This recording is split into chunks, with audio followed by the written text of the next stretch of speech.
what's up everyone? Raging Golden Eagle here, having way too much fun as always.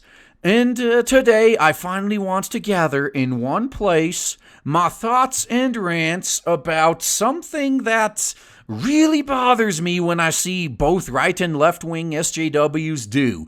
And that is shriek to high heaven about the sexualization of minors when it comes to shonen manga and anime.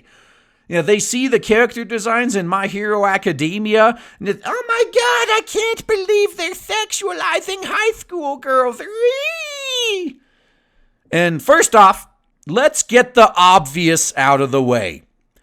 I'm pretty sad I have to keep saying this, but, you know, some people are more evolved than others. You know, I keep saying there's a large faction of the population that's just emotionally driven, glorified monkeys. So they don't understand this, which is why I have to keep saying it, but it's a drawing, you Darwin Award waiting to happen. It is not a real person, and think about this.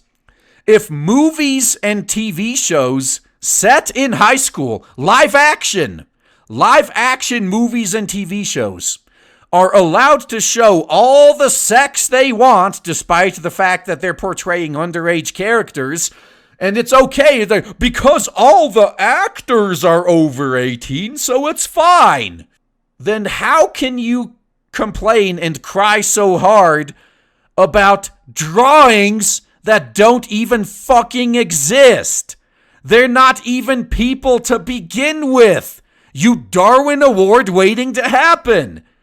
Yeah, these people are that stupid. It is insane. On both the right and the left. We're really stuck between a giant douche and a turd sandwich, just like that South Park episode.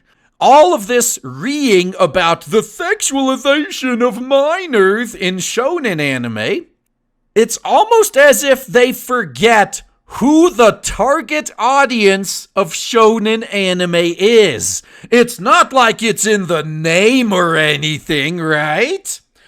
So if your only argument is like, okay, I know it's aimed at teenage boys and teenage boys find teenage girls attractive, but what if a grown man watches it? Like, ew, you're supporting pedophilia or some shit like that. Okay, if that's where you want to go, fine. You realize that grown men go to the pool, they go to the beach. Because I know, I've seen pretty skimpy-ass fucking swimsuits for middle and high school girls. I used to be a middle and high school student myself, you know. Yeah, I lived in Germany too, and I don't know if it's still the case, but back when I was there, at least all the pools I went to, they were clothing optional. But the only people that ever took advantage of that were the people you never want to see naked anyway, like little kids and old people. But once, there was a girl my age that was pretty damn smoking hot, walking around naked, and that was the best trip to the pool ever. But the point is, there was grown men at that pool too that could see her.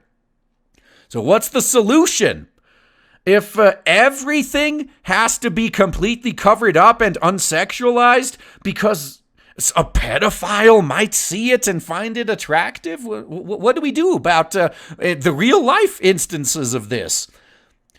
Since grown men go to the pool and the beach, maybe everyone under 18, both boys and girls, should be forced to wear burkinis. I mean, it's the only possible solution in this fucking clown world with all these reeing mobs feeling instead of thinking. That could be the only thing we do.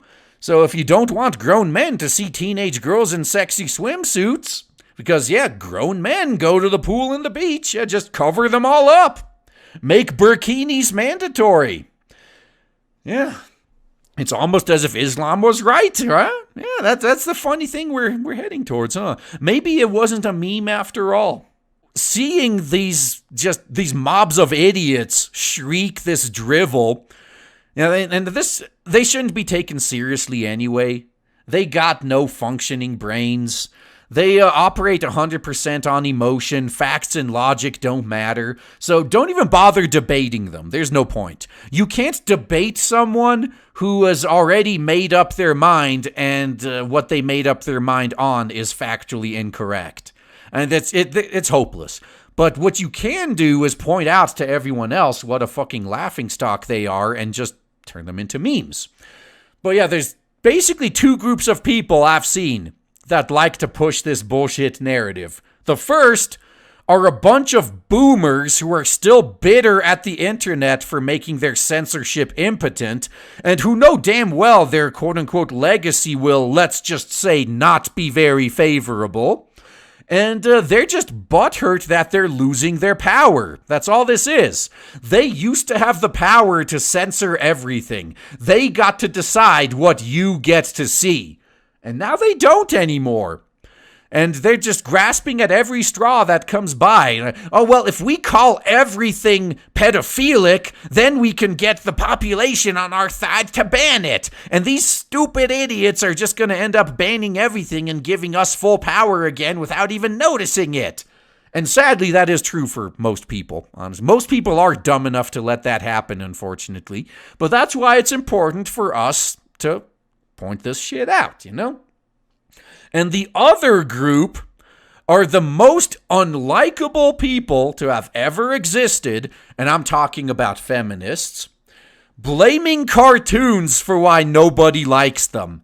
So you got these 500-pound, mental illness haircut having, problem glasses wearing Trigglypuffs complaining that the perfect 10 men that they're entitled to want nothing to do with them because a Japanese cartoon screwed with their senses of, screwed with their expectations of what a woman should be. It's totally that. It's not because you are even uglier on the inside than you are on the outside and you don't want to admit it. It's not because nobody in their right mind would voluntarily want to spend time with your wretched ass. That can't be it. It has to be because men's expectations just got skewed by these Japanese cartoons. It's the only logical explanation, isn't it? So, as I kind of mentioned with that first group, neither group of these perpetual whiners have any legitimate case for their censorship, so they grasp at whatever straws they can find, and just like we've seen with the SJWs up until this point, it used to be just the end of the argument. It was the winning move to just call someone an ismphobe.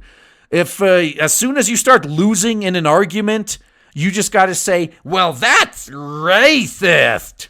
And you just won, because, I mean, who wants to be publicly labeled a racist? That could ruin your career.